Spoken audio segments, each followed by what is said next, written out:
Bismillahirrahmanirrahim. Assalamualaikum warahmatullahi wabarakatuh. Sekarang kita memasuki dunia pelayaran episode kedua sebagai pemenuhan salah satu tugas mata kuliah perkembangan bahasa dan literasi anak.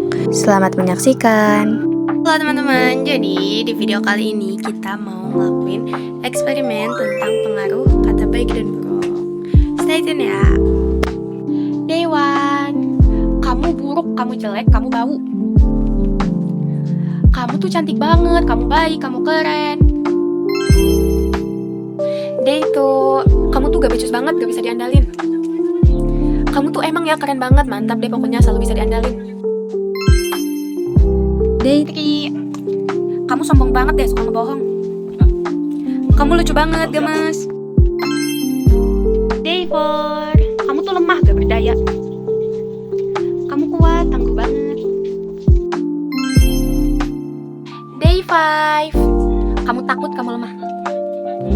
Kamu berani dan kamu suka berjuang. Day 6. Kamu bau, kamu bodoh. Kamu wangi, kamu pintar. Day 7. Kamu bau, kamu bodoh. Kamu wangi, kamu pintar. Day 8. Kamu bodoh, gak berkembang dan gak punya masa depan. Kamu pintar, terus berkembang dan punya masa depan yang cerah. Day 9. Dasar culun, cupu. Sempurna banget sih kamu. Day 10. Kamu gagal, mustahil sukses, tidak berguna dan mengecewakan. Terima kasih ya, kamu luar biasa dan menawan. Semangat terus, semoga berhasil. Bismillahirrahmanirrahim. Assalamualaikum warahmatullahi wabarakatuh. Halo teman-teman, alhamdulillah kita udah nyelesain perjalanan eksperimen pengaruh kata-kata baik dan kata-kata buruk terhadap media yang mengandung air. Di sini aku menggunakan nasi. Mungkin seperti yang teman-teman bisa lihat ya, hasil akhirnya tuh memang tidak terlalu berbeda signifikan, malah mungkin terlihatnya ini seperti lebih buruk padahal ini yang baik gitu ya. Tapi sebenarnya dari proses awal itu teman-teman bisa lihat gitu perbandingannya dari hari ke hari. Yang buruk itu, yang diberi kata-kata buruk itu lebih cepat buruknya dibandingkan yang ini yang baik. Dan emang hasilnya juga yang buruk tuh dia tuh warnanya kuning gitu lah ya, kayak gitu. Nah, sekarang aku mau menyampaikan beberapa teori dari para tokoh yang berkaitan dengan eksperimen yang udah aku lakukan.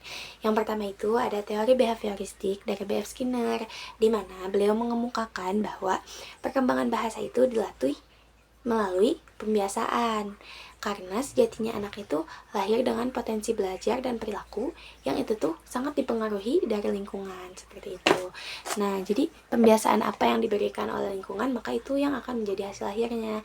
Sama seperti yang sudah saya lakukan kepada kedua eksperimen ini, buruk dan baik ya. Dimana kesini saya membiasakan kata-kata buruk, kesini membiasakan kata-kata baik. Nah, itu tuh memberikan hasil akhir ya hasil yang berbeda juga gitu pada kedua eksperimen ini. Selanjutnya yang kedua itu ada teori interaksionis dari George Herbert Mead, di mana beliau mengemukakan bahwa perkembangan bahasa anak berbanding lurus dengan kualitas input yang diberikan dari lingkungan sekitar. Karena seperti yang kita tahu ya, bahwa anak itu emang lahir dengan potensi berbahasa gitu, tapi atau mungkin yang biasa kita tahu tuh ada bagi anak tuh namanya alat pemerar oleh bahasa atau yang biasa kita kenal dengan LAD. Nah, LAD ini tuh gak bisa berkembang dengan sendirinya, tapi dia tuh harus didukung oleh faktor eksternal, yakni stimulasi yang baik dari lingkungan sekitar gitu. Karena kan ini tuh dari nama teorinya juga interaksionis gitu. Nah, berarti interaksi-interaksi yang diberikan dari lingkungan itu tuh akan sangat berpengaruh pada pemerolehan bahasa anak, bakal kayak gimana hasilnya. Nah, sama ketika saya melakukan eksperimen kedua media ini, kedua nasi ini tuh interaksi yang baik, interaksi yang buruk itu tuh menunjukkan hasil yang berbeda pula gitu. Selanjutnya, eksperimen ini tuh sebenarnya berkaitan dengan teori dari Masaru Emoto gitu, dimana beliau itu terkenal dengan eksperimen airnya gitu. Tapi eksperimen air ini tuh memang belum terbukti secara ilmiah, sehingga meskipun begitu kita tuh bisa mengambil benang merah dari ya hasil eksperimen yang cukup terlihat juga gitu ya di sini.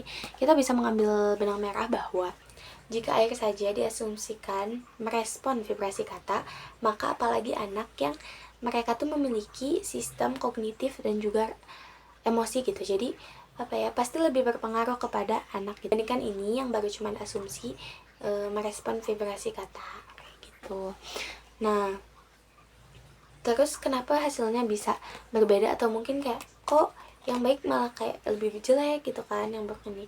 Sebenarnya ini tuh hasilnya guys, yang dia tuh lebih cepet buruknya, terus warna ada kuning-kuning dulu gini ayo kayak gini, tapi nggak tahu kenapa yang ini jadi lebih jelek di ujung-ujungnya kayak gitu.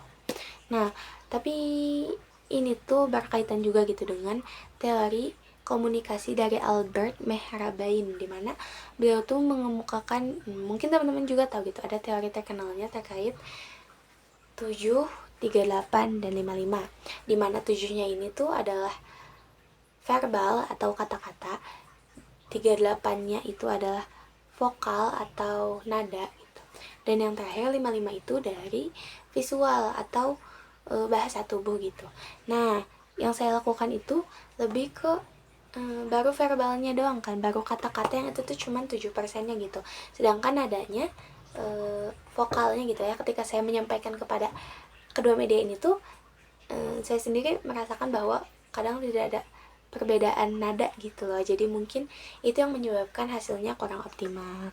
Berikutnya aku mau menguatkan eksperimen kali ini dengan penyampaian teori dari para tokoh Islam gitu, dan ya gimana perspektif Islam terhadap eksperimen atau mungkin yaitu pemberian kata baik dan buruk pada anak.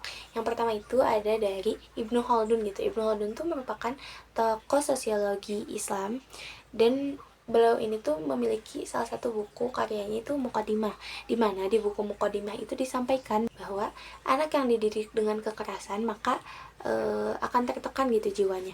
Nah, sama di sini juga eksperimen yang diberi dengan kekerasan kan tadi ya, dia mau ngomongin kasar kayak gitu-gitu. Nah, ini tuh bakal tertekan juga dianya, makanya hasilnya juga jadi lebih jelek kayak gitu, dan lebih cepat gitu kan busuknya. Yang kedua ada dari Imam Al-Ghazali. Nah, mungkin teman-teman juga udah sama-sama tahu gitu ya, ada salah satu karya terkenal dari beliau yakni buku Ihya Ulumuddin, dimana dalam buku Ihya Ulumuddin ini disampaikan bahwa anak itu merupakan amanah, dan anak itu ibaratkan mutiara bersih gitu. Jadi apa yang ditanam itu tuh akan tumbuh. Nah, jadi ya gitu, ketika kita melakukan eksperimen juga gitu ya kepada ini kan bersih gitu ya. Nah, terus apa yang kita tanam ya dia juga akan tumbuh. Jadi ketika kita menanamnya yang buruk, maka yang buruk juga yang tumbuhnya gitu, hasil-hasil buruknya. Dan ketika yang ditanam yang baik, ya itu juga bakal menimbulkan hasil yang baik pula kayak gitu. Yang ketiga ada dari Abdullah Nasiulwan, di mana beliau tuh menekankan bahwa pendidikan pada anak itu harus dilakukan dengan penuh kelembutan dan kasih sayang, karena jika dilakukan dengan celaan itu akan merusak karakter anak gitu. Nah, ini tuh selaras dengan konsep verbal stimulation positif gitu. Jadi pemberian stimulasi positif secara verbal bagi anak itu tuh akan berpengaruh pada hasil dari perkembangan anak itu sendiri gitu. Yang diberi stimulasi positif akan jadi positif, begitupun sebaliknya. Nah, yang terakhir dilengkapi dengan pandangan Islam gitu ya melalui Al-Qur'an. Di sini aku membawakan dua ayat, bukan dua ayat sih sebenarnya, dua rangkaian ayat. Yang pertama itu ada di Quran surat Ar-Rahman ayat 1 sampai 4. Ini tuh menguatkan banget gitu tentang komunikasi itu sebagai karunia ilahiyah gitu. Dimana di sini juga disampaikan bahwa Allamahul Bayan, Allah tuh telah mengajarkan bertutur kata. Maka ketika kita berusaha menjaga tutur kata yang baik, itu artinya kita juga berusaha menjaga fitrah komunikasi gitu. Yang kedua ada di Quran surat Ibrahim ayat 24 sampai 26. Di dalam rangkaian ayat ini itu menerangkan terkait perumpamaan kata-kata yang baik dan juga perumpamaan kata-kata yang buruk. Dimana perumpamaan kata yang baik atau mungkin kita kenal dengan kalimat thayyibah itu diibaratkan sebagai pohon baik yang akarnya tuh kuat dan cabangnya juga menjulang gitu. Sedangkan kalimat yang buruk itu diibaratkan sebagai pohon yang buruk, akarnya itu tercabut dan juga batangnya tuh tidak pernah tegak gitu. Nah, ayat tersebut benar-benar menjadi pengunci dari eksperimen yang sudah kita lakukan gitu, bahwasannya dari awal pun Allah sudah menjelaskan kepada kita bahwa kata-kata yang baik itu akan berpengaruh pada hasil akhir yang baik, begitupun kata-kata yang buruk akan berpengaruh pada hasil akhir yang buruk. Dari itu, melalui eksperimen yang udah aku lakuin dengan sedikit pemaparan teori dari beberapa tokoh, juga pandangan Islam gitu ya terkait pemberian kata baik dan buruk dan pengaruhnya gitu ya.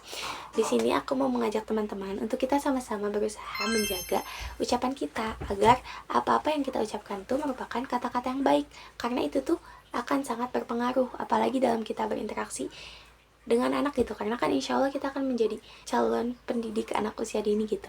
Nah, kita tuh harus benar-benar memerhatikan apa yang kita ucapkan, karena itu akan menjadi inputan bagi para anak, dan dari inputan itu akan menjadi bahasa yang mereka miliki, juga mereka terapkan dalam keseharian.